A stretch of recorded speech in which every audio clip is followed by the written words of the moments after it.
কোরআন থেকে বিশ্বনবী আমাদেরকে জানান, মানুষের কর্মের প্রতিফল হিসেবে কত চমৎকার জান্নাত রব্বুল আলামিন নাজ নেয়ামত দিয়ে পরিপূর্ণ করে আমাদের জন্য প্রস্তুত করে রেখেছেন। পৃথিবীর কোনো মানুষ সেটা জানে না। পড়েন সুবহানাল্লাহ।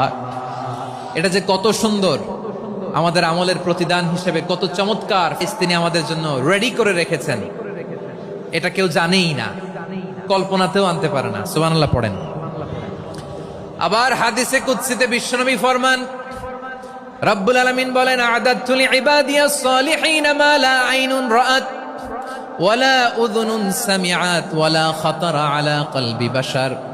আল্লাহ বলেন, আমার নেককার বান্দাদের জন্য এমন চমৎকার জান্নাত আমি রেডি করে রেখেছি, মা লা আইনুন রাআত, কোন চোখ সে জান্নাতকে দেখে নাই, ওয়ালা উযুনুন সামিআত, কোন কর্ণকুহর সেই জান্নাতের আওয়াজ শুনে নাই, ওয়ালা খাতারা আলা কলবি বাশার, মানুষ কল্পনাতেও জান্নাতের ছবি আঁকতে পারে না।